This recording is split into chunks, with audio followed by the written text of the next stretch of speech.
This first news story comes from Forbes, written by Paul Tassi. Bobby Kotick blamed for ignoring inevitable Overwatch 2 review bombing. So a little context, because this headline is going to be like, what? Okay, this is random.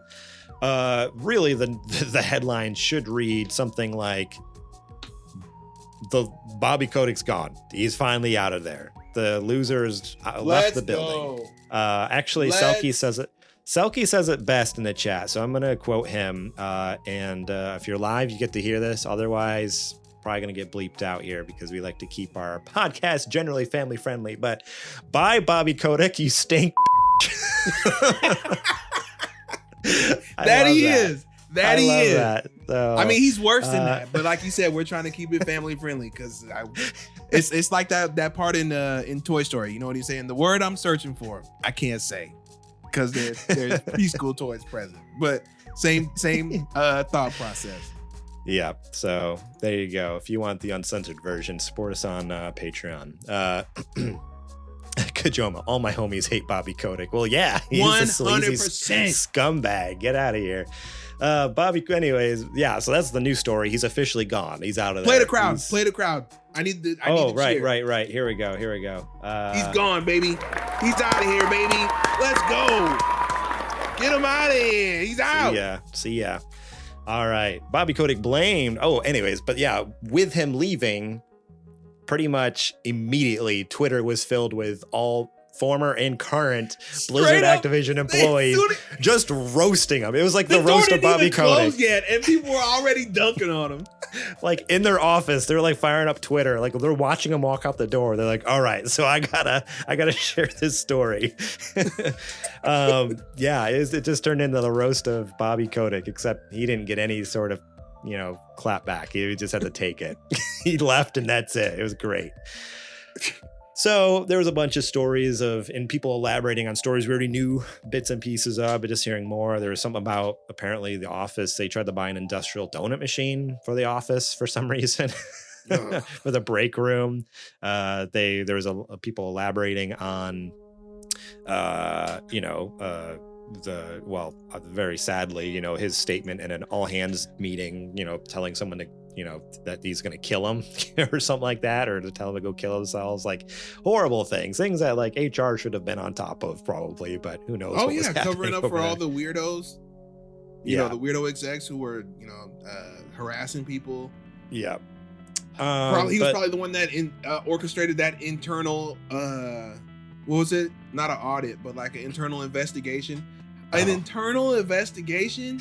You mean you're going to have the people who are doing it investigate the company? Yeah, no wonder they didn't find anything. Exactly. Did you do it? No, I didn't do it. Well, did you do it? No, I didn't do it. Well, I guess nobody did anything. Nobody did it. Nobody did anything here.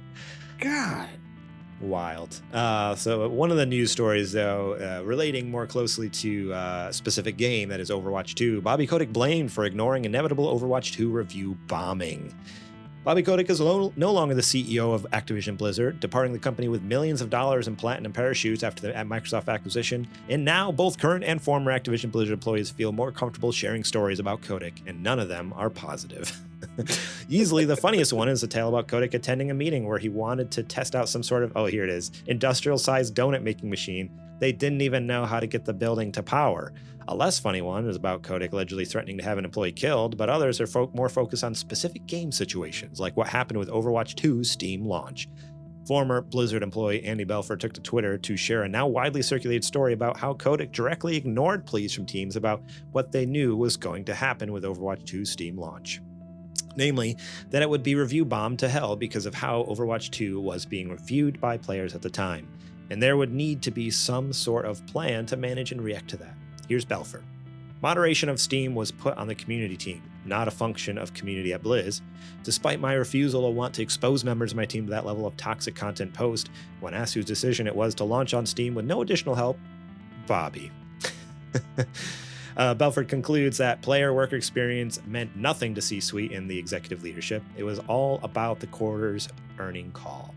And you can see the results of what happened in that specific situation. Overwatch 2 is the second worst reviewed Steam game of all time, with just a 15% of its 230,215 votes being positive, and an expected reaction to the update to the game, which many believe to be little more than a glorified patch to make it free to play. While Overwatch has survived, it clearly was damaging to both the game and the team working on it. And according to those who were there, that was due to Kotick.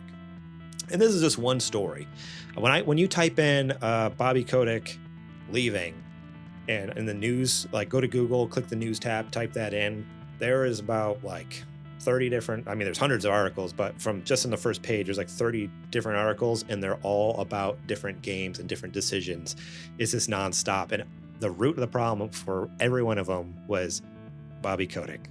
And so, yeah, people are happy to not be underneath his leadership anymore. Now they are under Phil Spencer, who is a much more jovial and generally benevolent, common sense having, honest, and a much better boss from what we can tell. I was gonna say, at least that's what we perceive.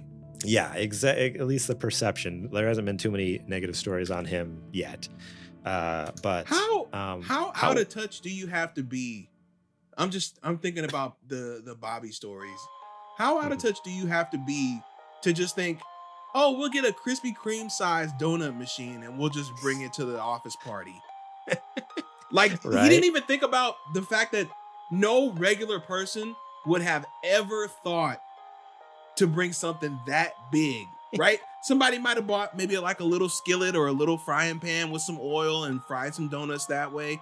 No, he is so obscenely wealthy that he doesn't even think about. He's thinking about, well, how can I make the most donuts in the most amount of time, in the least amount of time? He's even thinking about recreation as a business opportunity.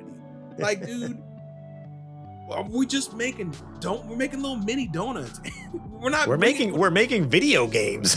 Right. we're making video games here, dude. Like, why are we building a Krispy Kreme in the break room? Like, what's going on? And he's like, what? You don't have I have one at my house. like Richie Rich. He had the McDonald's. I have a Krispy Kreme inside my house. It's amazing. Everybody doesn't have that? Prick. Yeah. I just don't understand where his head was at. Like, it was just so far up his butt. He just couldn't see the sensibility in anything, like from stuff like that to even decisions he made on the different video games, like game after game where like bad decisions came from him, like and he would just bypass people. He'd be like, I know, like the director said this, or a producer said this or this, but you know what, like, I'm Bobby Kotick and I say this, and if you do it, I'll kill you. Like, I'm gonna hire an assassin to murder you. And it's like, I wouldn't be surprised if that's why we got that stupid Diablo mobile game. If that's why Diablo 4 fell off so bad, because they had to monetize it so bad. So many stupid decisions, I feel like, are probably as a result of his leadership and him not understanding how game development actually works. They're just more so looking at it as a transaction. Yeah, it sounded like just like a dictatorship over there with, it was horrendous. So we're happy he's gone. Excited to see what they can do now in hopefully some better working conditions. Maybe they can make other games that aren't Call of Duty now, Yeah. That'd be nice. Great. Activision has a good number of IPs under them that aren't Call of Duty. Just throwing that out there. Fantastic IP. Blizzard has great IPs that they've been sitting deal. On too. Like, let's start making some cool stuff, right? Please. Oh man. So yeah, that's it for news story number 1. I don't know. Do you have any more to add to that other than just good riddance? Screw that guy. I'm glad he's gone. Yeah, exactly. Thank you so much for watching that clip from our podcast. Remember, if you want to watch the full episode, link will be in the description below. You can click on that and check it out. We got listener questions. We got more news segments. We got what you playing. We got a lot of fun things. So yeah, more than just the news. There's a lot more to the show that you should go check out. So remember, click that link in the description. Check out that full episode.